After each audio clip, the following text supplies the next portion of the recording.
Go for it. Go ahead. Well, let's go ahead and we'll start the meeting. I know everybody has other places to be. Hopefully can get back there. It is 10:01 and we'll call the meeting to order. We do have a quorum. Kelly is not coming. Is that correct? That's He's correct. stuck on the highway. So Yep. um, he is not going to make it this morning. Has everybody had a chance to look at the staff report from the last meeting? Yes. Does everything look okay or any changes? No change. Would anybody like to make a motion to accept the staff report? I make staff report as last meeting. January 13th, yeah. I'll second that. Okay, we've got a first and a second. Madam Chair, whoop. It's a motion to accept the staff report, the current staff report. Oh, current that- staff, sorry, not the minutes. of the last. Thank you. Yeah, no problem. Sorry. I am getting ahead of myself. So a motion, I apologize, to accept the staff report. Okay. There we go. We're still, okay. Still second. All right. Second. Any other discussion? All those in favor, say aye. Awesome. The staff report is accepted. And now the minutes, I'm getting ahead of myself. Has everybody had a chance to look at the minutes from the January 13th meeting? Any changes or corrections that need made? Anybody saw? No? Okay. Anybody like to make a motion to accept the minutes from the January 13th meeting? Okay, Rob, I'll second. second for Mark. Any other discussion? No? Okay. All those in favor say aye. Aye. Perfect. Motion carries. And then Eric, the two applications we had for last meeting, we have those did go through. How was that? Yes, Madam Chair, so the Ronald Roy zone map amendment from R2SF, which was single-family residential to rural residential, was approved. The LR communication Lauder, the CUP for the telecommunication tower facility was also approved. That's all that I have. Perfect. Awesome. So we have two hearings today. Our first hearing is Eden Valley Development LLC, Kim Brown, for a conditional use permit for above-ground storage of flammable and combustible liquid in excess of 500 gallons in a commercial zoning district. Are you Mr. Brown? Okay, I'm trying to remember because I know we've seen you before. So perfect. So Eric, I will turn it over to you. Thank you, Madam Chair. So the first application is a conditional use permit for above-ground storage of fuel. The applicant is Kim Brown. The legal description is the Crossroads Travel Plaza tracts of land, and we'll show you the locations. Basically, the intersection of where the ice cream store is up there in Farson that we all know about, and this is for the fuel station, and he's going to be utilizing above-ground storage tanks in replacing the underground tanks, older tanks that are there. The commercial, it's zone commercial. It is 2 Highway 28, Farson, Wyoming, 82932. As far as infrastructure goes, it's in the Farson Eden Fire District. YDOT provides the access from the 2 highways that intersect there. And it's on a private system, water system, actually approved by EPA, and a private sewer system also approved by EPA. So this is pretty straightforward. They're in need of replacing the old underground storage tanks that are there.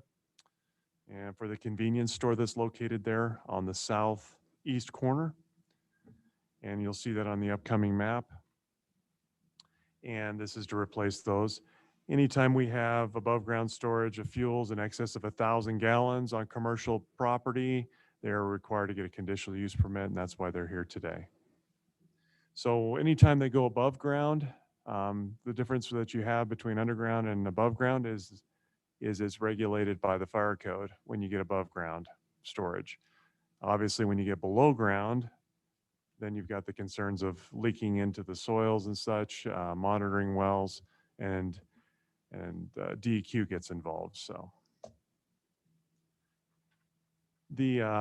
so as you can see on the map here, this is the 4-corner region there of Farson, where you have the convenience store located.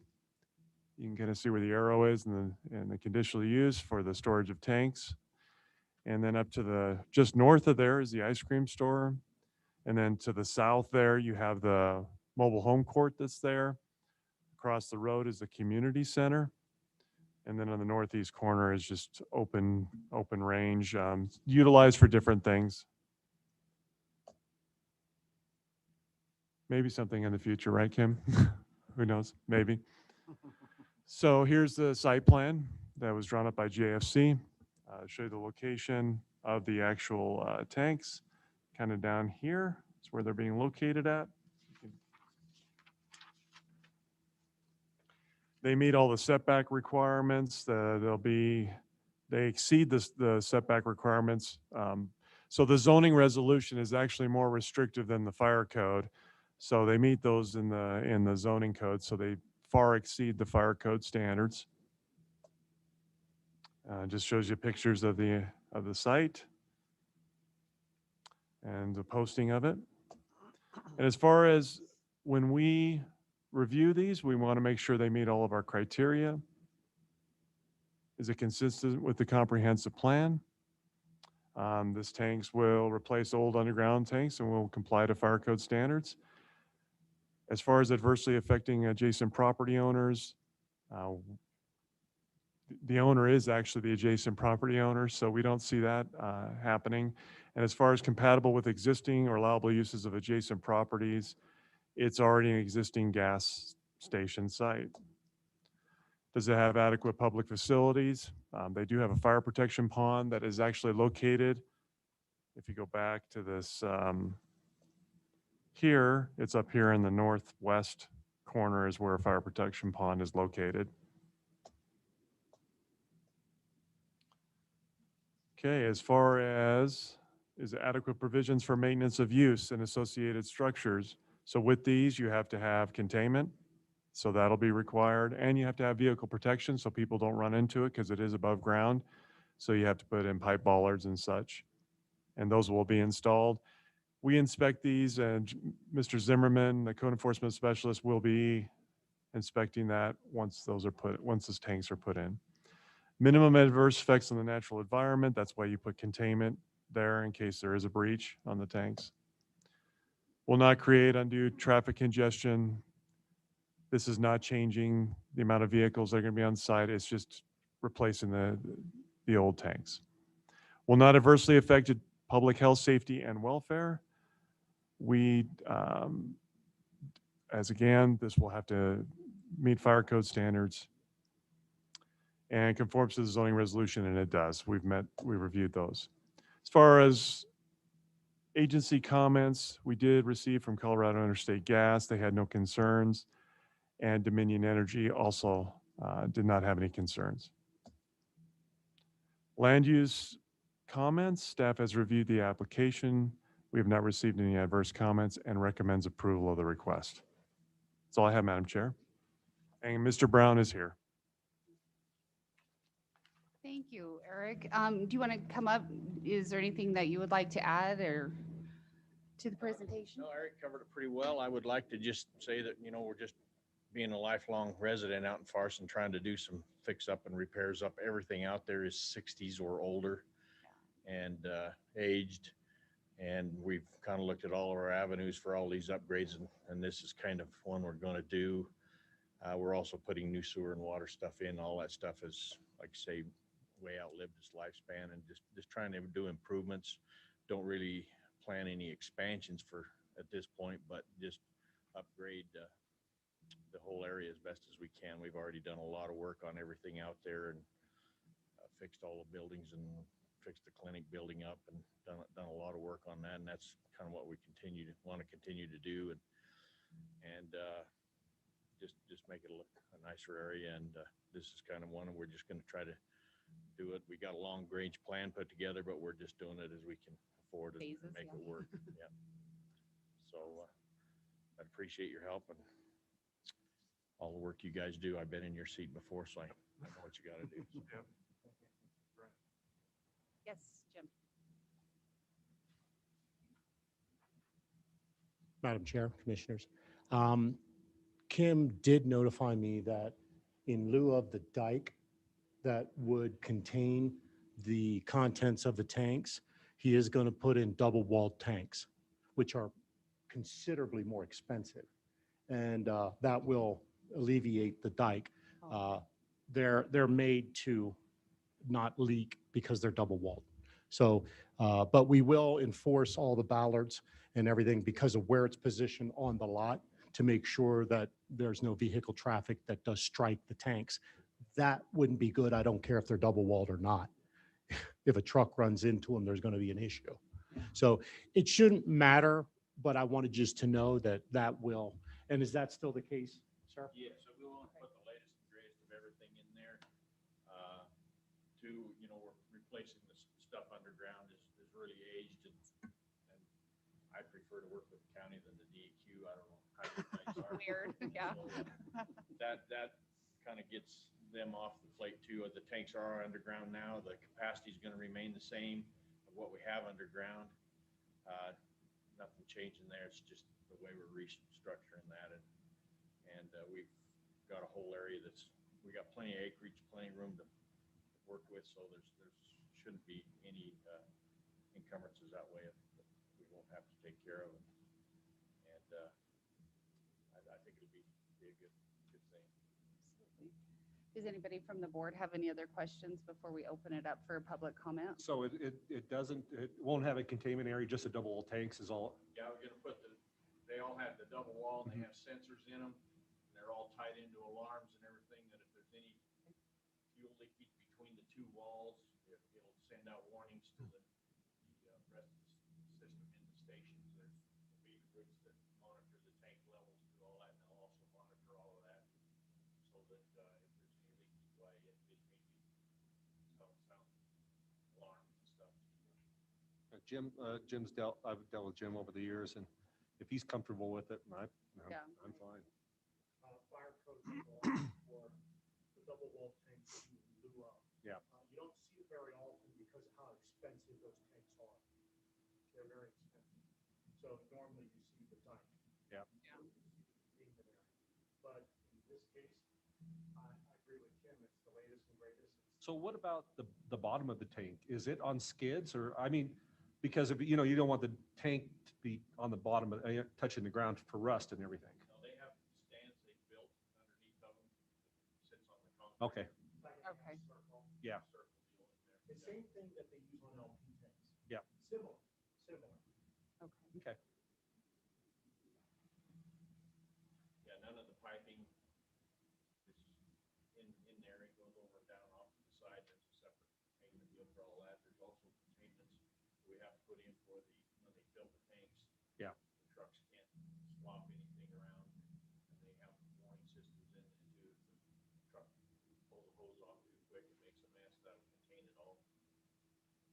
It'd be bolted, just like a regular gas station. He's just bringing the tanks up. Yeah, I think it's a good idea, actually. Yeah. Yeah. Yeah. With underground, we've got to do the monitoring of the Yeah. corrosion, and these are just cameras. Are you going to remove your underground tanks then, too? Are you? Okay. Wow. Well, I guess that's only one other question. Is DEQ making you? Well, that was my question. Is They're not? DEQ making you? But we've got everything in compliance. Wow. Everything, like I say, they were put in the '60s, single wall tanks, and I do not want to take a gamble of a leak down there, and then the DEQ comes in, and then it gets really expensive. I don't want any part of that. But when you do the age of them, At this time, yeah. Madam Chair, just one question. Yes. Is this in lieu of the underground tanks then? Okay. and we could have went either way.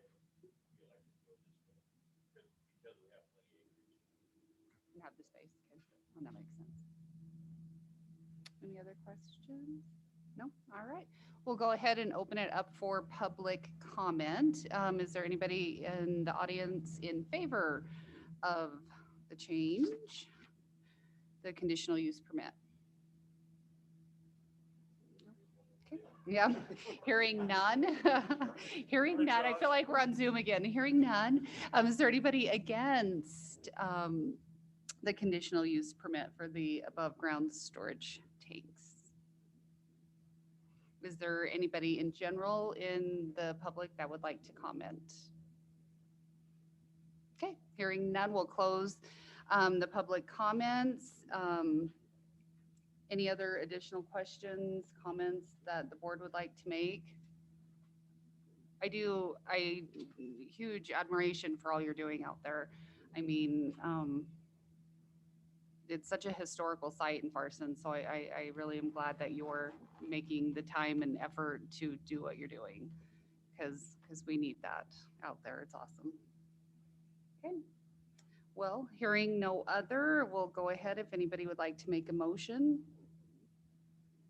I'd like to make a motion that we approve the conditional use permit for above ground storage of flammable and combustible liquid in excess of 500 gallons in commercial zoning districts. I'll second that. We have a first and a second. Any other comments before we call for a vote? No? Okay. All those in favor, please indicate by saying aye. Aye. All those opposed? Motion carries. Perfect. So county commissioner meeting is March 16th, so next Tuesday. So we'll see you back here for that, and they'll have your final say, but looks good. Thank you.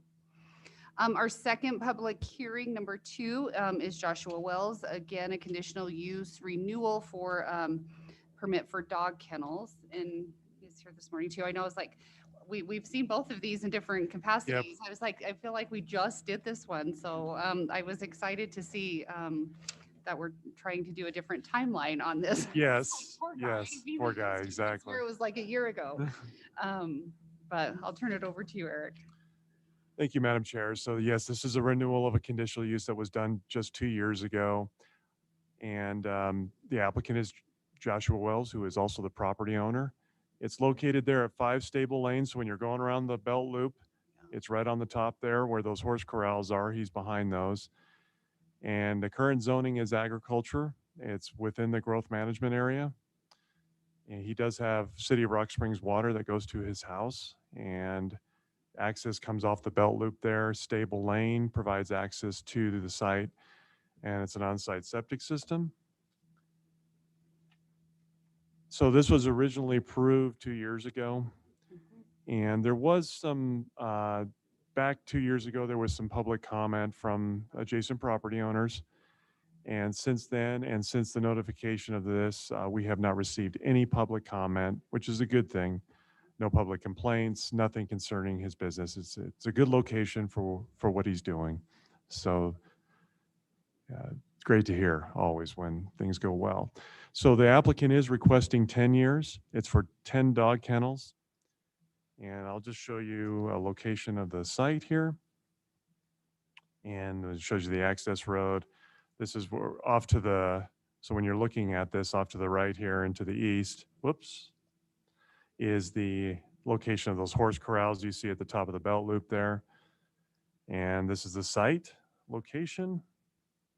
And the dog kennels are basically located behind the house here. And I'll have Josh explain what he does. It's very interesting what he does with these kennels as far as training goes, so that he can, it's very cool. So here's the location of the photos of the site. And again, so with dog kennels, we actually have specific requirements for them, not just all the requirements I just went through on the fuel. They are to be kept clean and sanitary, obviously, because we have had issues in other kennels before. Animal odors can't be detected beyond the lot lines. The kennel's enclosure shall be screened by permanent non-transparent fence made of uniform material. And grooming services have certain requirements. Kennels must be set back from side and rear lot lines. And the conditional use shall be termed for 2 years. So that's where the 2 years came from, is from this. But we can obviously do this longer now that it's a renewal. So is it consistent with the comprehensive plan? This is a unique service that Josh provides, and I'll have him go into what he does up there. But dog kennels are always, I'm a dog owner, but anybody that knows, especially when holidays come up, they become rare up here in Sweetwater County, and so there's a definite need for that.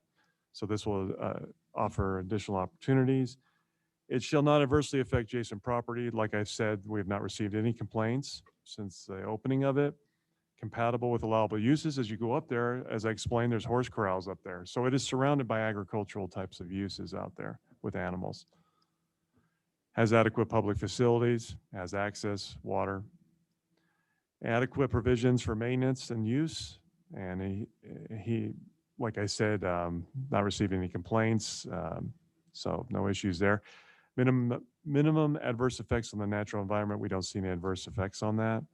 And we've never had any traffic issues associated with this use in the last 2 years. As far as adversely affecting adjacent public health, safety, and welfare, we have sanitary requirements. That's why there are sanitary requirements for these types of conditional uses. And does it conform to the zoning resolution? Yes, it meets all setback requirements. And Colorado Interstate and Dominion did not have concerns. So staff recommends approval of the request for 10 commercial kennels for 10 years. That's all I have, Madam Chair. Perfect. Mr. Wells, would you like to come up and introduce yourself and let us know what all you have going on out there? Good morning, everybody. So, you know, my kennels are small. We stayed at 10, but you know, it's more like 5 personal dogs, a couple trainer dogs, and then, you know, board dogs on weekends and stuff when we're around, that kind of thing, for friends and the public too. So it's kind of a word of mouth type of deal. I don't advertise too much. You know, I do as far as training and selling gun dogs, you know, I do a lot of advertising that way, but as far as doing a lot of boarding, I'm not trying to get 20 dogs in there on the weekend. I do board dogs and that kind of thing, but so other than that, I don't really have a lot. I mean, I think we've got through the heartache of getting it all put in, and you guys have been great to deal with. So I don't know if you have any questions for me. And as far as neighbor wise, because I know last time we did have some comments from your neighbors, everything that way has been okay. Right. So the only neighbor I have is I can't remember his last name. I'm sorry. I'm terrible. I know.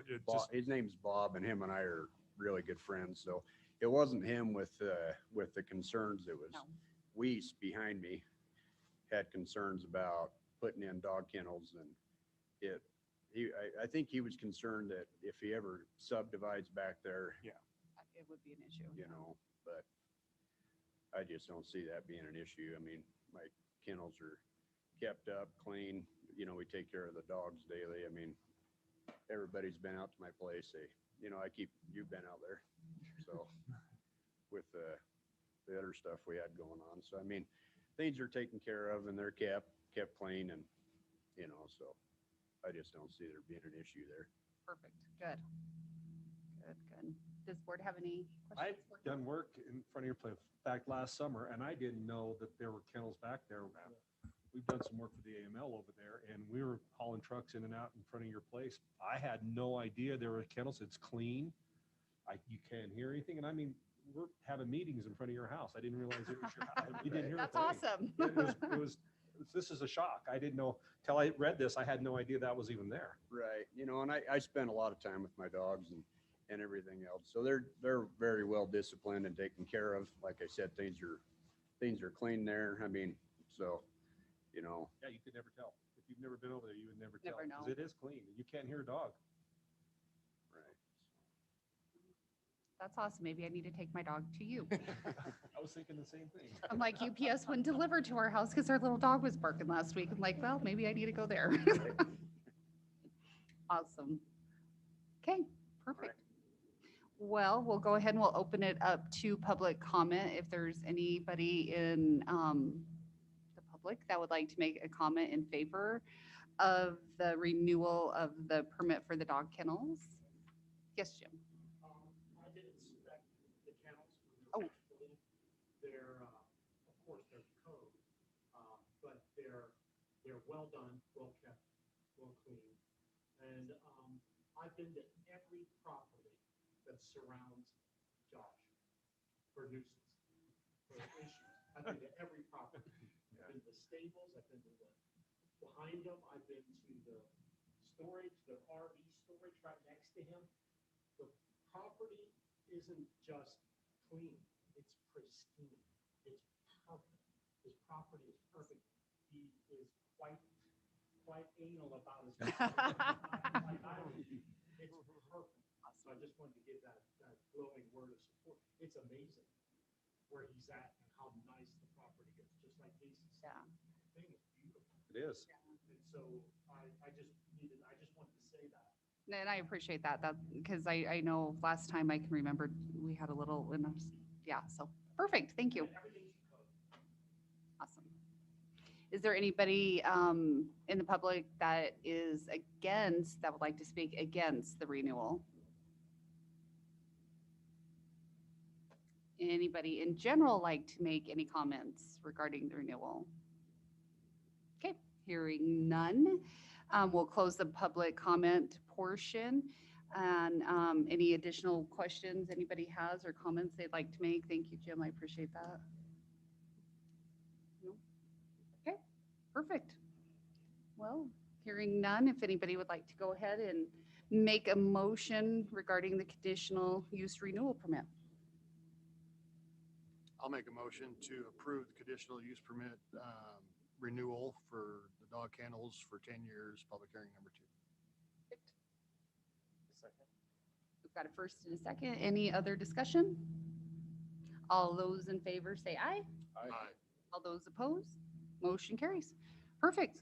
So, Mr. Wells, we'll see you next week also on the 16th when it'll go in front of the county commissioners. And thank you for keeping such a nice facility, because I can't imagine, I know what my dogs are, I cannot imagine a dog kennel. Yeah, be a little overwhelming to me. So thank you for keeping your property nice. That's awesome. That's a great way to put it, maybe. Yes. Oof.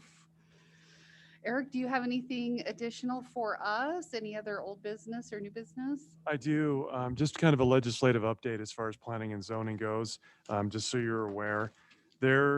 I actually was working with Representative Stith on some issues with a bill that came up yesterday in committee as far as the Appropriations Committee.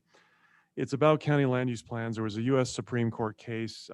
I think, John, you provided me some documentation on it. It's concerning a company, an asphalt company in Colorado that I believe a county, I'm not sure if it's Natrona or where it was, but denied a permit for an asphalt plant without zoning on the property and used their county land use plan is what I understand. Please don't quote me on that, but they're changing some legislation as far as that goes. This affects both the city and it affects the county. And what it is land use plans cannot be utilized as a regulatory type document.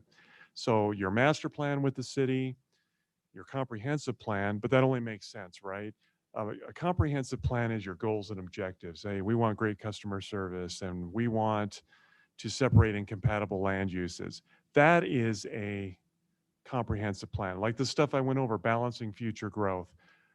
We would like to see infrastructure in this area. But you can't use that. We reference it when we go through reports like we did today.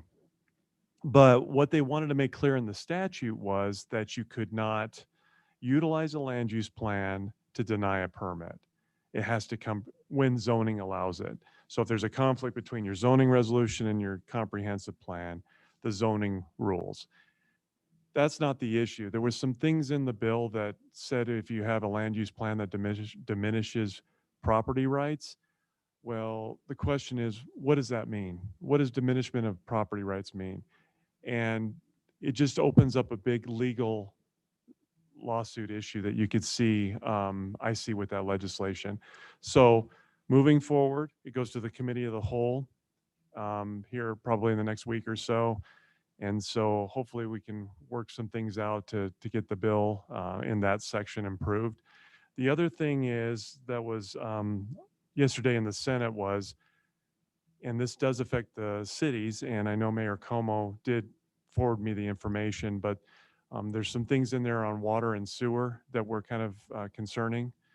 And I don't understand really how it affects the city, but what it was affecting as far as the county goes is zoning could not require public water and sewer hookups. And that's concerning because our growth management plan requires that especially these smaller lots, that they are connecting onto water and sewer. That was deleted.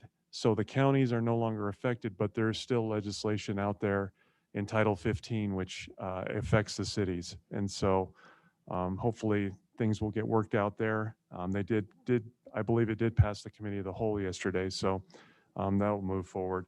The other thing, this is great news, is the subdivision exemptions. I don't know if you've received complaints, but they changed the statute where you could own the property for 5 years, and then you could deed it off to your kids. Well, they changed that to 10 years. So what happened was these people that had been waiting were like right on the edge of the 5th year. They changed the statute, and then they came into the office, and these were people north of Rock Springs that were ready to deed them off to their kids.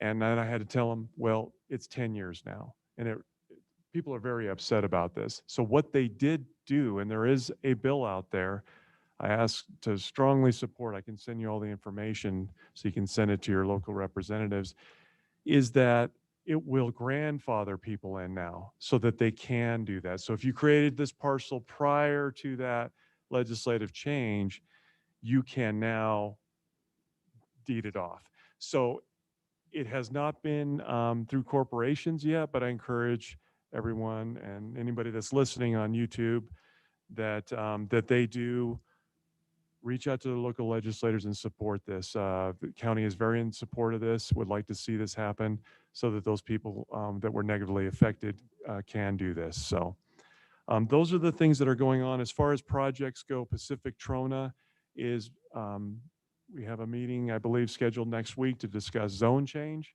it will be 2 soda ash plants next to each other. They are starting the NEPA process. That's all I can tell you as far as that go.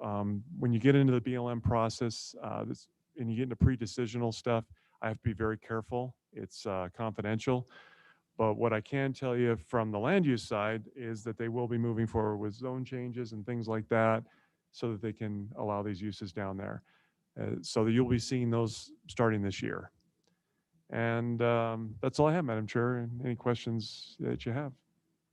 Does the county have like, any call to action things that they do that way for certain legislation that supports what we do, our comprehensive use plan and stuff like that? Do we have anything in place like that that is kind of like a mass blast to legislators? I don't know. As realtors, we do that. I mean, 'cause Yeah. we lobby for a lot of these same issues. Because they are important, and some of these things do need to change, that there's old legislation, but there's some that we need to keep in place. So I didn't know, do we have something like that? We don't, but I will tell you on that county land use plan, the Wyoming Realtors Association was there testifying in favor of those changes. They were in favor of zoning and they were in favor of all that, but they were in favor of making sure that there was a separation between a land use plan and a zoning resolution, okay, which there is. There is. So there must be lobbyists as far as that's going with the call to action. Yeah, Yeah. absolutely. We do. We have separate funds for lobbyists for these things. Yes, we do. Exactly. Yeah. But this would be a good one. Hopefully they're, especially with the subdivision one, that hopefully they're gonna testify for that. I would imagine they would, because this means selling properties, right? Yeah. And such. So it would behoove them to be in support of it. Just so you know, what we do have in the county is we have the Wyoming Association of Commissioners organization. Do I have that right? WCCA, Wyoming County Commissioner Association. And it's Jeremiah Ryman, and he represents the counties. And so whenever we do see a bill, and he follows all these, that's his job. Mhm. And he does bring those up. So he did testify against that bill with the land use plans yesterday morning. So we do have somebody that is from the county standpoint, yes, just like WHAM. Okay. Wyoming, so yep, same thing. You guys have the same thing. So yes, we do have that. We do not do a call to action type thing, but I can make sure that you guys are aware, especially when stuff comes down to planning and zoning. I will forward that information to you. just so you're aware of what's going on. But, this does have an effect on us. And but I at least want to, the subdivision one, explain how great news that is. And I'm hoping with the 250 something House bills that are out there, this is one of the ones that makes it through. So I will forward that information. Feel free to reach out. Representative Stith, Banks, and any of Senator Kolb, James, all of them, so that they're aware of that, so they can make sure that gets through. That's all I have, Madam Chair. Anybody else have anything? No? All right. Thank you, Eric, for all your work on that, because I know that's extra Yeah. stuff. No, that's That's no really not an everyday work capacity. That takes up a lot of time. Oh, man. And yeah, Yeah, you bet. yeah, if you would send it to me, because I I'll will, send I it to all will of you guys. Okay. check to see where, as far as Realtor Association, I mean, we lobby and pay a lot of money as realtors individually, Yeah. to make sure land rights stay where they need to be and we Yes. do, our part. So yeah, Sure, if you would absolutely. send that, I appreciate it. All right, well, hearing nothing else, it is 10:37. We'll go ahead and adjourn the meeting. Thank you, everybody.